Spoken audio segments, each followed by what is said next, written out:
Hello my dear students, welcome back to my channel Surjapuri tutor. तो चलिए आज हम लोग पढ़ते हैं क्लास 10th के प्रश्नावली 7.2 का क्वेश्चन नंबर 6। लेकिन इससे पहले मेरा एक रिक्वेस्ट है आप सभी से कि प्लीज़ चैनल को सब्सक्राइब कीजिए। हम देख पाते हैं कि अधिक से अधिक लोग देखते हैं बट सब्सक्राइब बहुत कम लोग करते हैं। ओके, तो सब्सक्राइब कीजिए, इससे हमें मोटिवेट मिलेगा और इस तरह का वीडियो जो है बनाने के लिए हमें हौसला मिलेगा। ओके, तो प्लीज़ सब्सक्राइब कर दीजिए। तो चलिए आज हम लोग देखते हैं क्लास 10th के प्रश्नावली 7.2 के क्वेश्चन नंबर 6 को। कहा जाता है कि यदि बिंदु 1, 2, 4, y, x, 6 और 3, 5 इसी क्रम में लेने पर एक समांतर चतुर्भुज के शीर्ष हो, यानी कि यहां पर आपको 4 बिंदु दिए गए हैं, ठीक है, और इन बिंदुओं की मदद से एक समांतर चतुर्भुज का क्या होता है, निर्माण होता है। ओके, और तब जाकर के जो है हमें यहाँ पर x और y का मान क्या करना है, ज्ञात करना है। तो हम लोग किस तरह से इसको बनाएंगे, देखिए आप यहाँ पर जैसे आपको यहाँ पर जो है ना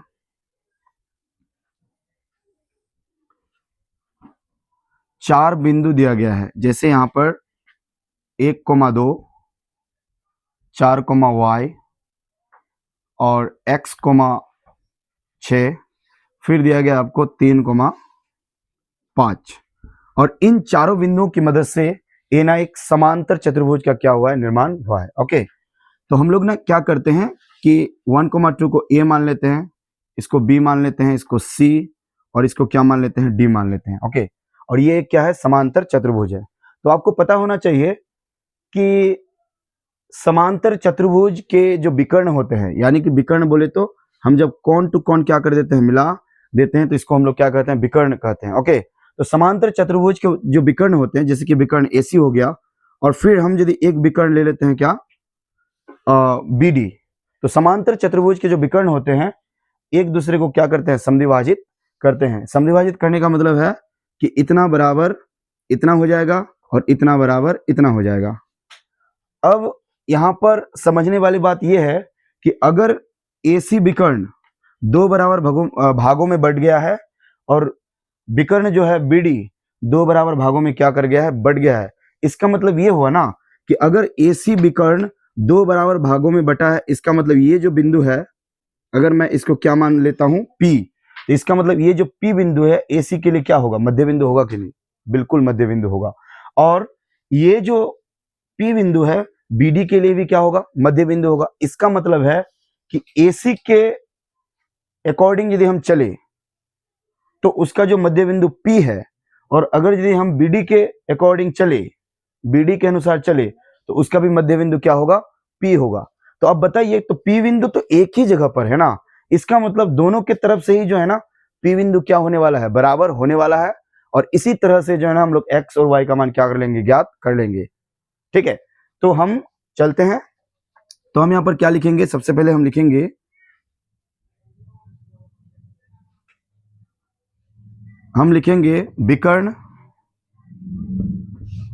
विकर्ण AC के लिए मध्य बिंदु P का निर्देशांक बराबर। ओके, विकर्ण AC के लिए, विकर्ण किसके लिए, AC के लिए मध्य बिंदु किसका निर्देशांक, मध्य बिंदु P का निर्देशांक बराबर हो जाएगा विकर्ण किसके लिए, विकर्ण BD के लिए मध्य बिंदु P का निर्देशांक। ओके, देखिए P बिंदु जो है AC के लिए भी मध्य बिंदु है और P बिंदु जो है BD के लिए भी क्या है, मध्य बिंदु है। तो इस तरह से जो है ना ये जो P मध्य बिंदु है दोनों तरफ से ही क्या हो जाएगा, आपस में बराबर हो जाएगा, नहीं होगा, क्योंकि P बिंदु इसके लिए भी P है और इसके लिए भी P है, तो P बिंदु दोनों तो आपस में बराबर होगा ना। तो अब हम ले लेते हैं कि जो मध्य बिंदु का जो फॉर्मूला होता है x1 प्लस x2 बटे 2, y1 प्लस y2 बटे 2। ओके, फिर बराबर हो जाएगा विकर्ण BD के लिए जो और मध्य बिंदु P है उसका भी निर्देशांक के लिए हम लोग वही फॉर्मूला अप्लाई करेंगे, x1 प्लस x2 बटे 2 कोमा y1 प्लस y2 बटे 2। ओके, इस तरह से हम लोग क्या कर लेंगे, फॉर्मूला को क्या कर लेंगे, सजा लेंगे। अब हम लोग उसके बाद क्या करेंगे, देखिए ध्यान दीजिएगा कि आप जो इधर मध्य बिंदु का फॉर्मूला अप्लाई किए हैं तो किसके लिए किए हैं, AC के लिए। तो पहले इधर AC वाला काम क्या कर लीजिए, उसके बाद हम लोग BD वाला काम करेंगे, ठीक है। क्योंकि फॉर्मूला दोनों तरफ सेम लग रहा है तो यहाँ पर कैंसिलेशन हम लोग नहीं करेंगे, ठीक है। तो यहाँ पर हम लोग करेंगे क्या कि AC के लिए अगर मैं इसको x1 मानूं, 1 को यदि मैं x1 मानूं, ठीक है, इसको यदि हम x1 मानूं तो इसको क्या मानेंगे x2, इसको यदि y1 मानूं तो इसको मानेंगे क्या y2। इसका मतलब x1 कितना है, x1 कितना हो गया AC की तरफ से, AC के लिए, ठीक है।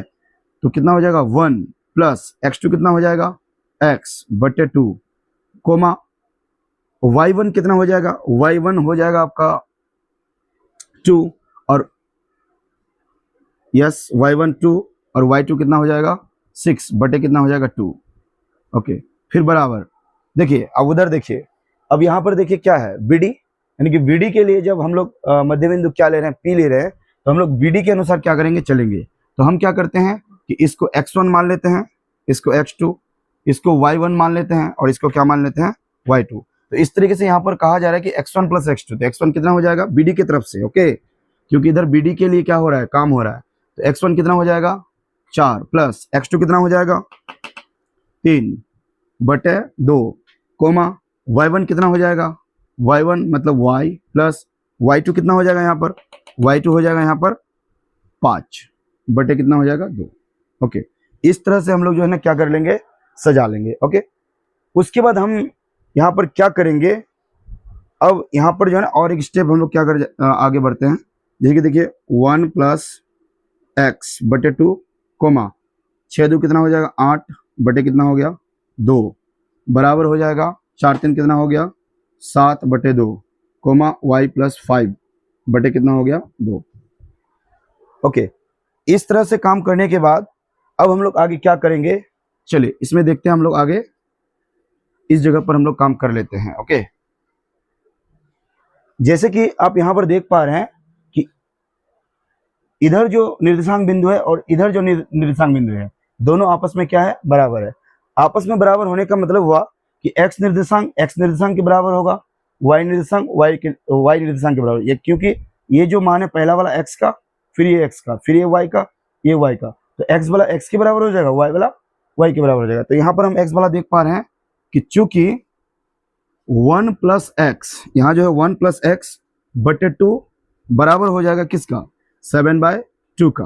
ओके, तो इस तरह से हम यहाँ से x का मान फाइंड आउट कर लेंगे। तो देखिए 2 हम लोग यहाँ पर क्या कर सकते हैं, कैंसल कर सकते हैं। इस तरीके से हम पाते हैं 1 प्लस एक्स बराबर कितना 7, तो x बराबर हम पाएंगे 7 माइनस 1, x बराबर कितना हो गया 6, इसलिए x का मान हो गया कितना 6। एक आंसर आपका आ गया, क्योंकि यहाँ पर x का मान और y का मान ज्ञात करने बोला जा रहा है। ओके, अब नेक्स्ट क्या है, देखिए x को हम लोग x के बराबर किए तो हम लोग यहाँ पर y को y के बराबर कर सकते हैं। तो वहाँ पर क्या है y प्लस, चूंकि y प्लस 5/2, y प्लस 5/2 बराबर हो जाएगा कितना 8 बटे 2, 8 बटे 2।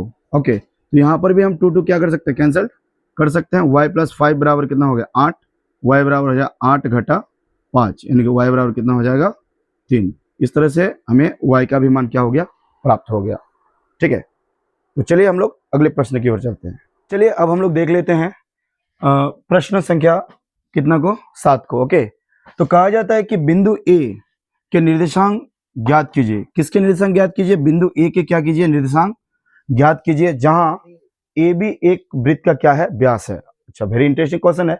कहा जा रहा है कि AB जो है ना वृत्त का क्या है, व्यास है, और उस स्थिति में जो है ना हमें A का क्या करना है, निर्देशांक ज्ञात करना है। लेकिन जिसका केंद्र मतलब किसका केंद्र, वृत्त का केंद्र, तथा B के निर्देशांक, अच्छा 1, कितना है 4 है। ठीक है, तो हम लोग जो है ना इसका फिगर क्या करते हैं, लेते हैं। तो कहा जाता है कि कोई वृत्त है, ओके, और वृत्त में जो है ना AB क्या है, यहाँ पर वृत्त का व्यास है। तो वृत्त का व्यास है मतलब कि हम लोग एक जीवा जो है ना केंद्र से लेंगे, जैसे यहाँ पर आप देख पा रहे हैं। तो A और क्या है, B एक व्यास है। ठीक, और यहाँ पर कहा जा रहा है कि जिसका केंद्र जो है ना कितना है 2, -3 है, मतलब केंद्र जो है ना वो कितना है 2, -3 है। ओके, फिर बी का जो निर्देशांक है ना कितना है 1, कितना है 4 है, 1,4 है। ठीक है, इस तरह से जो है ना आपको मान दिया हुआ है, यानी कि इस वृत्त के केंद्र दिया हुआ है और बी बिंदु क्या करा हुआ है दिया हुआ है, तो हमें ए का निर्देशांक क्या करना है ज्ञात करना है। तो वेरी सिंपल क्वेश्चन है, बस अब देखते जाइए, आपको मजा आने वाला है। ठीक है, तो कहा जाता है कि आपको पता होना चाहिए कि जो वृत्त की जो क्या होती है व्यास होती है, ओके, वो केंद्र से होकर क्या करती है जाती है, और केंद्र जो होता है ना इस व्यास का क्या होता है मध्य बिंदु होता है। ओके, और केंद्र को अगर हम क्या मान के चले P मान के चले, तो इसका मतलब ए बी रेखाखंड का जो है ना P जो है क्या होगा मध्य बिंदु होगा, नहीं होगा। जैसे मैंने अभी बताया आपको कि व्यास जो है केंद्र से होकर क्या करता है गुजरता है, और केंद्र जो होता है व्यास का क्या होता है मध्य बिंदु होता है। तो हम लोग यहाँ पर जो है ना P मध्य बिंदु का जो है ना फॉर्मूला क्या करेंगे अप्लाई करेंगे। तो हम क्या लिखेंगे यहाँ पर, चूंकि P मध्य बिंदु का निर्देशांक बराबर कितना हो जाएगा 2, -3। ठीक है, P मध्य बिंदु का निर्देशांक कितना है 2, -3। मैंने P को मध्य बिंदु क्यों माना, फिर अगेन एंड अगेन मैं रिपीट कर रहा हूं एक ही बात को, क्योंकि ए बी जो है ना व्यास है और व्यास का मध्य बिंदु होता है वृत्त का केंद्र, तो इसलिए हम P को मध्य बिंदु मान के चल रहे हैं। ओके, और उसका वैल्यू दिया हुआ है 2, -3, तो मैंने लिख लिया। ओके, अब हम करेंगे क्या, जब P मध्य बिंदु है ही तो मैं मध्य बिंदु का क्या करूंगा फॉर्मूला अप्लाई करूंगा, जैसे x1 + x2/2, y1 + y2 बटे कितना हो जाएगा 2, इस तरह से हम लोग कर लेंगे 2, कितना हो जाएगा -3। अब यहाँ पर देखने वाली बात है, यह है आपका x निर्देशांक, ठीक है, और यह है y निर्देशांक, यह है x निर्देशांक, यह है y निर्देशांक, यानी कि x के बराबर हो जाएगा, y के बराबर हो जाएगा। वही कॉन्सेप्ट हम लोग क्या करेंगे अप्लाई करेंगे। लेकिन अब देखने वाली बात है कि जैसे a का निर्देशांक बिंदु मांगा जा रहा है यहाँ पर, तो a का निर्देशांक बिंदु मांगा जा रहा है मतलब क्या, इस a के निर्देशांक बिंदु को हम लोग क्या मान के चल रहे हैं अभी x, y मान के चल रहे हैं, यानी कि जो भी x और y का मान फाइंड आउट होगा वही आपका a का क्या होगा निर्देशांक बिंदु होगा। ओके, तो अब हम इस तरह से समझेंगे, तो अब यहाँ पर क्या कर सकते हैं कि जैसे P का निर्देशांक हमें दिया हुआ है, ओके, तो P का निर्देशांक जो दिया हुआ है यानी P मध्य बिंदु है, तो किसका मध्य बिंदु है AB का मध्य बिंदु है, तो AB का यदि मध्य बिंदु है तो यहाँ पर x1 + x2 कौन हो जाएगा, जैसे इस x को x1 कह लेंगे, इसको x2, इसको y1 और इसको क्या कहेंगे हम लोग y2। ओके, तो इस तरह से हम x1 और x2 का वैल्यू बैठाएंगे, तो x1 कितना हो गया मतलब x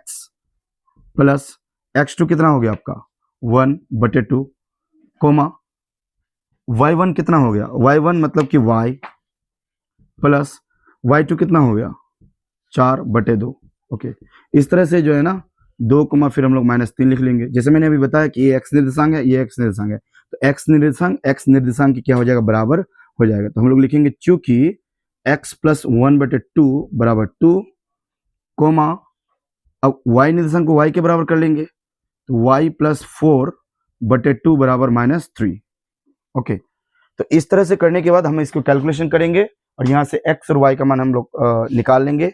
उसके बाद जो है ना हमें a का जो है ना निर्देशांक क्या हो जाएगा पता हो जाएगा। ओके, तो करते हैं कम, x + 1 बराबर, ये किस में हर में है तो उधर जाके क्या हो जाएगा अंश में जाकर के गुना हो जाएगा, 2 × 2, x + 1 बराबर कितना हो जाएगा 4, फिर x बराबर कितना हो जाएगा 4 - 1 यानी x बराबर हो जाएगा 3। ओके, अब इधर जो है ना हम लोग इसका भी हम लोग काम कर लेते हैं, y + 4 बराबर -3 × 2 हो जाएगा, y + 4 बराबर -6, ठीक है, तो y बराबर कितना हो जाएगा -6 और फिर -4, y बराबर हो जाएगा -10। तो इस तरीके से x का मान हमें ज्ञात हुआ 3 और y का मान ज्ञात हुआ हमें -10। तो अतः a का निर्देशांक बराबर कितना हो जाएगा, तो a का निर्देशांक हम लोग क्या माने थे x, y, अर्थात x, y मतलब हो गया x का वैल्यू कितना है 3 और y का वैल्यू कितना हुआ -10। इस तरह से हमें a का निर्देशांक क्या हो गया ज्ञात हो गया। ओके, अगर वीडियो अच्छा लगा हो तो आप लाइक कर दीजिए, कमेंट कीजिए और जितना हो दबा के एकदम शेयर कीजिए। ओके, तो चलते हैं हम लोग नेक्स्ट क्वेश्चन की तरफ। अब क्वेश्चन नंबर हम लोग 8 देखते हैं। ओके, 8 कहता है कि यदि ए और बी क्रमशः इतना और इतना हो, ठीक है, यानी कि हमें ए का निर्देशांक बिंदु इतना और बी का निर्देशांक बिंदु इतना दिया हुआ है। ओके, तो बिंदु पी का निर्देशांक ज्ञात कीजिए। बिंदु पी का निर्देशांक क्या कीजिए, ज्ञात कीजिए। ओके, तो फिर आगे कुछ कहा गया है, ताकि AP बराबर 3/7 AB हो और P रेखाखंड AB पर क्या हो, स्थित हो। तो ध्यान देने वाली यहां पर बात यह है कि हमें A और B का जो है ना निर्देशांक बिंदु दिया हुआ है। तो A और B का जो निर्देशांक बिंदु दिया हुआ है, तो हम इस पॉइंट को क्या मान के चलते हैं,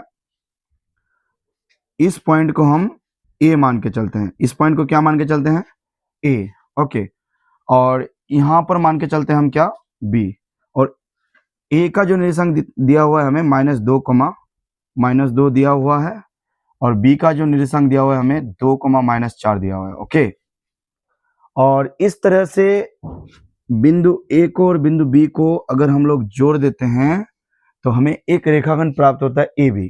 ओके, और इसी रेखाखंड में एक बिंदु कहीं ना कहीं क्या है, P है। तो मान के चलिए कहीं ना कहीं P है, लेकिन रुक जाइए थोड़ा सा। P हम कहाँ लेंगे, पहले हम लोग एक काम करते हैं कि P हम कहीं पर भी ले, लेकिन वो जो P बिंदु है इस रेखाखंड को कितने भागों में बांटेंगे, 2 भागों में बांटेंगे। 2 भागों में यदि बांट रहे हैं तो इसका मतलब ये हुआ कि M1 का मान कुछ ना कुछ होगा और M2 का मान कुछ ना कुछ होगा। तो उस चीज को पहले हम लोग क्या कर लेते हैं, ज्ञात कर लेते हैं। किसकी मदद से, इसकी मदद से। ओके, यही जो है ना हमें M1 और M2 का मान क्या करेंगे, देंगे। हम अभी अंदाजे में यहाँ पर P नहीं लिखेंगे, ठीक है।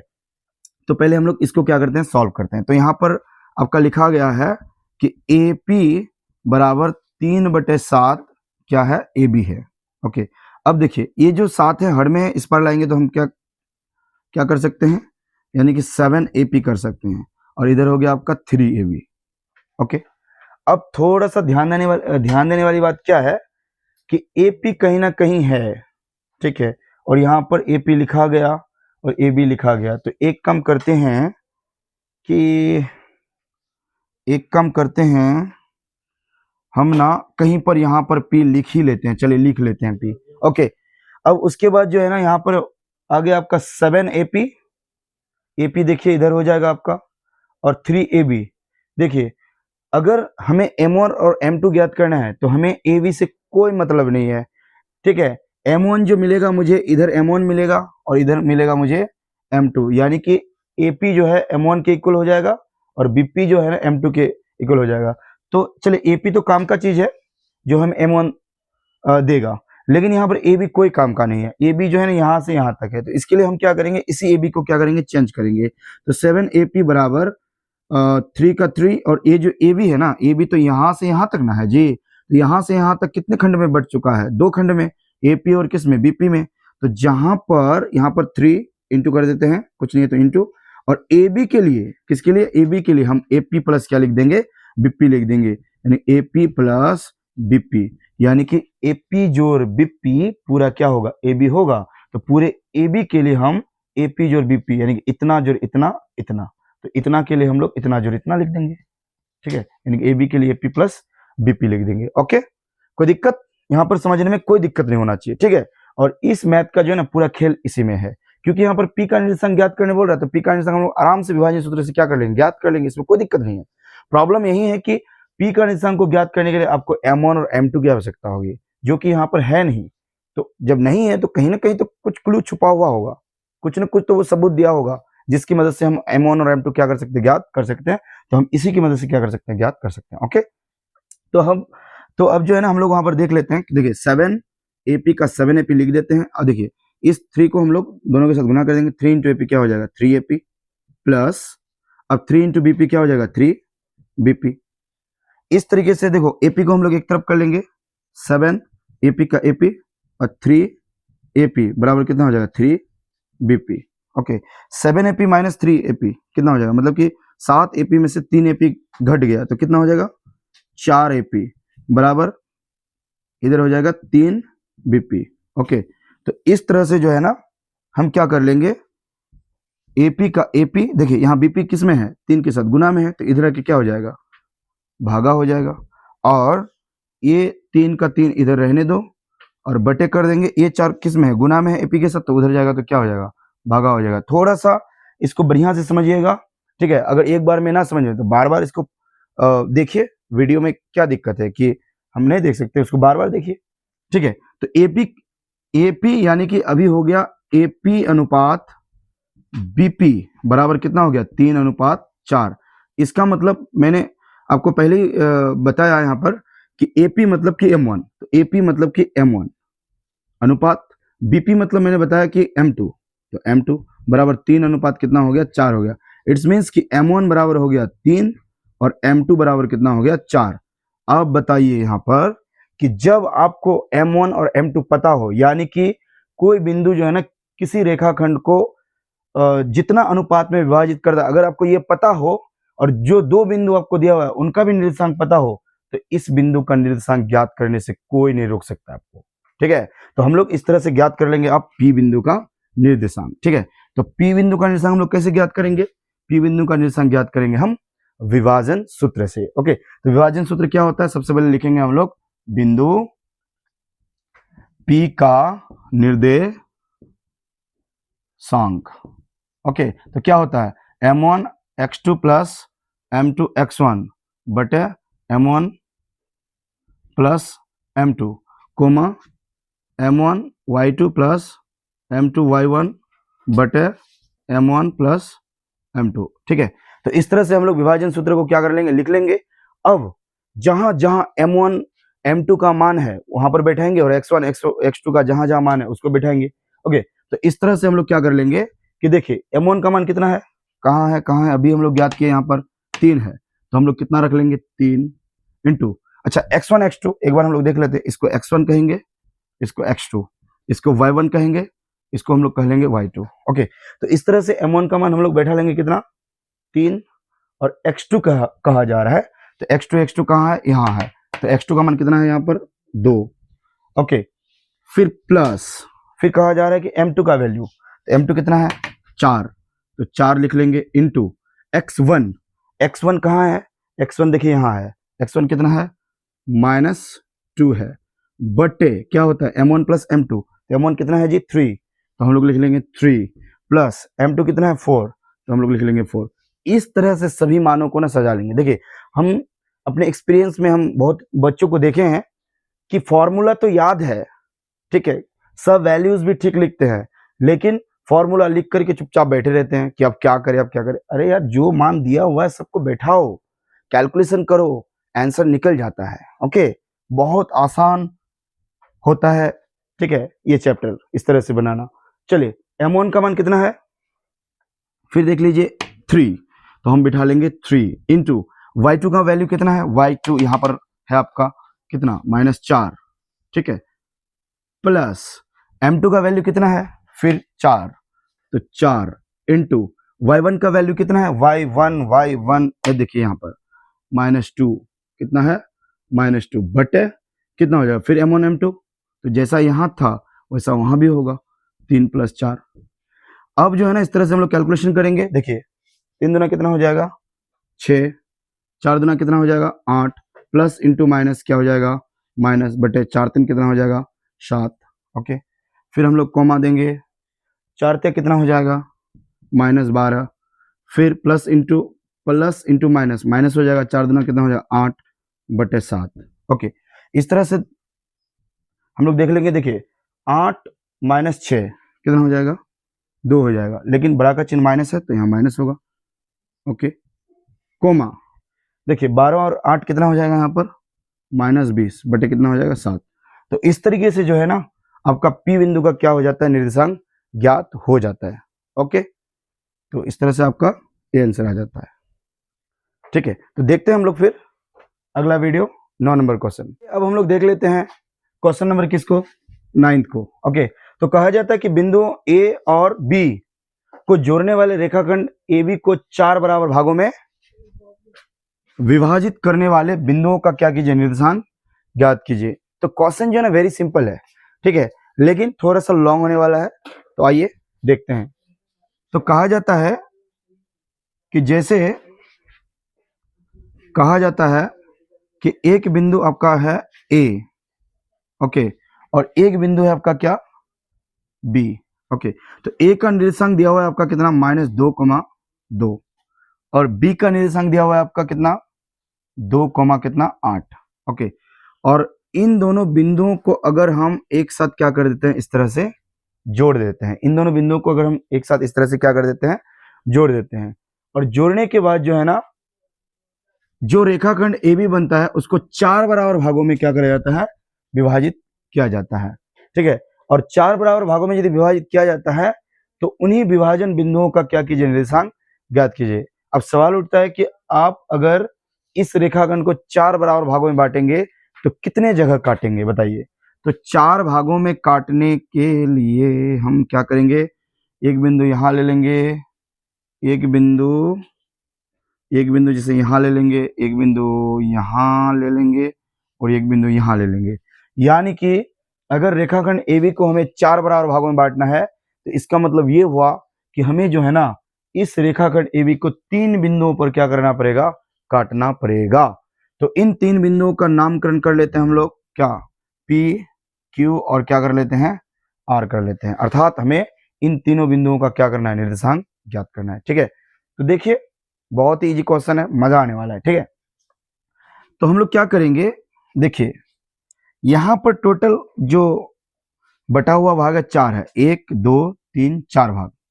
अगर इन 4 भागों को अगर मैं देखूं, जब चारों आपस में बराबर है, तो उन चारों में से अगर मैं सबसे पहले बात करूं किसकी, क्यू बिंदु की, तो बताइए कि आपको नहीं लग रहा है कि क्यू बिंदु जो है पूरे ए बी का क्या है, मध्य बिंदु है, ठीक है।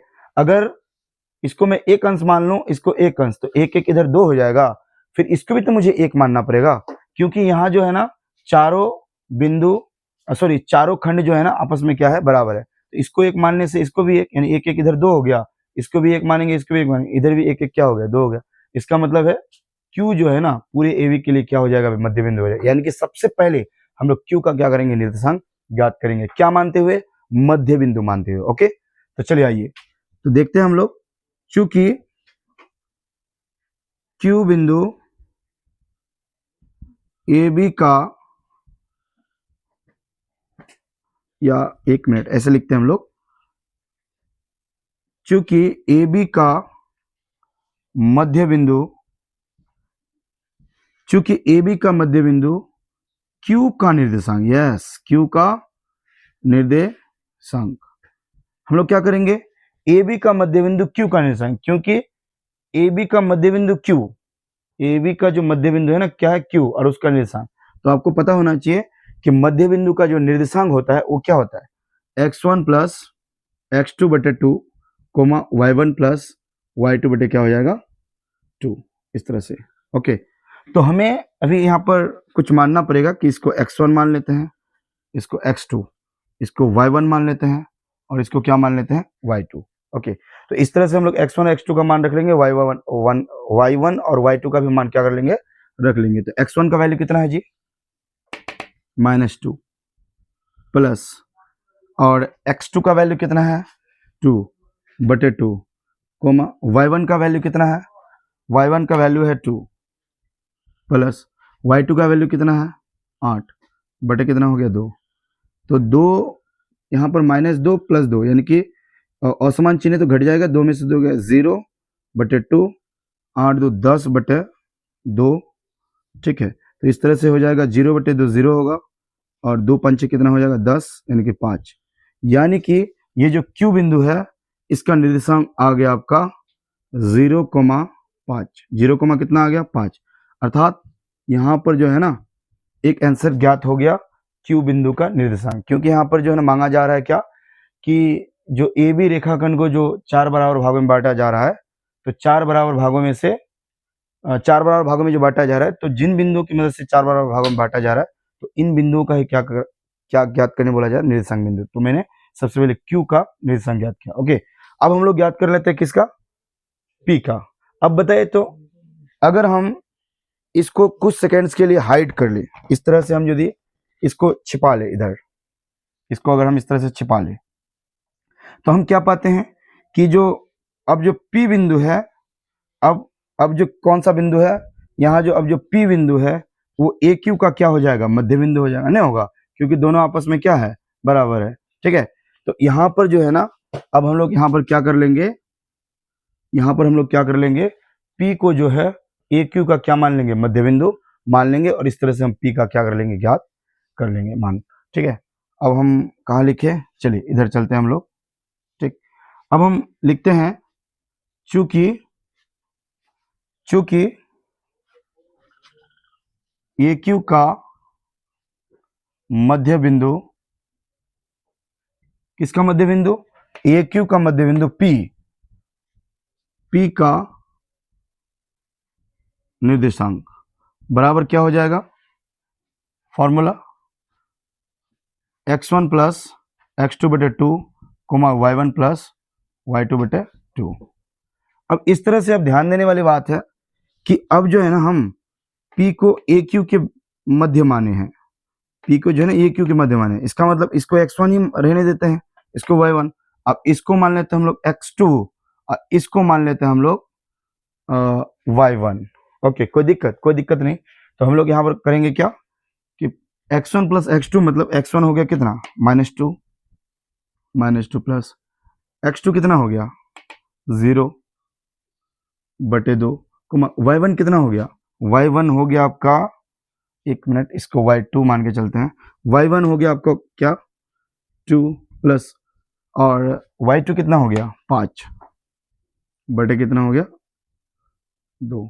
ओके, तो इस तरह से जो है ना हम लोग देखिए ज्ञात कर लेंगे मान, -2 बटे 2 कितना हो गया, -2 बटे 2 यानी कि -1 कट के होगा, कोमा पाई 2 7 बटे कितना हो जाएगा 2। तो इस तरीके से जो है ना हमें P बिंदु का जो निर्देशांक ज्ञात हो जाता है -1,7 बटे 2। ठीक है, इस तरह से हमें जो है ना किसका निर्देशांक ज्ञात हो जाता है, P बिंदु का। अब जो है ना हम लोग इसी तरह से R बिंदु का भी क्या कर लेंगे, निर्देशांक ज्ञात कर लेंगे। ओके, तो R बिंदु का निर्देशांक ज्ञात कर लेंगे हम, जो है ना यहाँ क्या कर लेते हैं, R बिंदु का निर्देशांक ज्ञात कर लेते हैं। तो लिखेंगे चूंकि, अब देखिए R बिंदु जो है ना किसका मध्य बिंदु होगा, वो हो जाएगा आपका Q और किसका, B का। तो हम लिखेंगे QB का मध्य बिंदु, QB का मध्य बिंदु R का निर्देशांक बराबर क्या होगा, फॉर्मूला वही चलेगा फिर, x1 प्लस x2 बटे 2 y1 प्लस y2 बटे 2। ओके, अब यहाँ पर ध्यान देने वाली बात है कि देखिए हम लोग अभी जो है ना इसको, जब हम लोग AQ के अकॉर्डिंग काम किए थे तो इसको माने थे x2 और इसको माने थे y2। अब हम लोग क्या कर लेंगे, इसको जो है ना x1 मान लेंगे और इसको मान लेंगे y1। ठीक है, अभी किसके अकॉर्डिंग काम हो रहा है, QB के अकॉर्डिंग काम हो रहा है। ओके, तो हम यहाँ पर जो है ना मान बैठाते हैं, x1 का वैल्यू कितना है बताइए 0 प्लस x2 का वैल्यू कितना है 2 बटे 2। ठीक है, कोमा y1 का वैल्यू कितना है 5 प्लस y2 का वैल्यू कितना है 8 बटे 2। इस तरीके से 2 बटे 2 हो जाएगा, कोमा 8 5 13 बटे 2, इस तरह से कट के 1 आएगा, यानी कि 1 कोमा 13 बटे 2। इस तरह से जो है ना आपको तीनों बिंदु का क्या हो जाता है, निर्देशांक ज्ञात हो जाता है, यानी कि 4 बराबर भागों में बांटने के लिए यहाँ 3 बिंदु क्या करना पड़ता है, हमें लेना पड़ता है। ओके, तो चलिए हम लोग 10 नंबर क्वेश्चन को भी क्या कर लेते हैं, देख लेते हैं। तो चलिए अब हम लोग देख लेते हैं क्वेश्चन नंबर किसको, 10th को। ओके, अब यहाँ जो है ना प्रश्नावली 7.2 का ये जो है ना लास्ट क्वेश्चन है। ओके, तो यहाँ पर कहा जाता है कि समचतुर्भुज का क्षेत्रफल क्या कीजिए, ज्ञात कीजिए, जिसके शीर्ष इसी क्रम में 3,0, 4,5 और -1,4 और -2, क्या है 1 है। अब यहाँ पर समझने वाली बात है कि हमें एक समचतुर्भुज का क्या करने बोला गया है, क्षेत्रफल ज्ञात करने बोला गया। आपको पता होना चाहिए कि समचतुर्भुज जो होता है जिसकी चारों भुजाएं आपस में क्या होती है, बराबर होती है, और यहाँ पर आपको 4 बिंदुएं दी गई है, इतना इतना इतना और इतना। ठीक है, और इस चारों बिंदु को हम मिला करके एक क्या बना लिया है, समचतुर्भुज बना लिए हैं। ठीक है, तो जो 3,0 इसको ए माने हैं, फिर 4,5 को बी, और -1,4 को सी, और फिर -2, -1 को हम डी मान लिए हैं। ठीक है, और हमें इस चतुर्भुज का क्या करना है, क्षेत्रफल क्या करना है, ज्ञात करना है। एक कौन सा चतुर्भुज है, एक समचतुर्भुज है। ओके, अब इसका क्षेत्रफल जो ज्ञात करेंगे तो सबसे पहले इसका फॉर्मूला क्या होना चाहिए, आपको पता होना चाहिए कि समचतुर्भुज का जो क्षेत्रफल है उसका फॉर्मूला क्या होता है। ओके, तब जाकर के जो है ना इसका क्षेत्रफल ज्ञात कर पाएंगे। ठीक, तो सबसे पहले एक बार हम लोग समचतुर्भुज का जो क्षेत्रफल होता है इसको हम लोग एक बार क्या कर लेते हैं, रिकॉल कर लेते हैं। तो समचतुर्भुज का क्षेत्रफल बराबर होता है 1/2 इंटू विकर्णों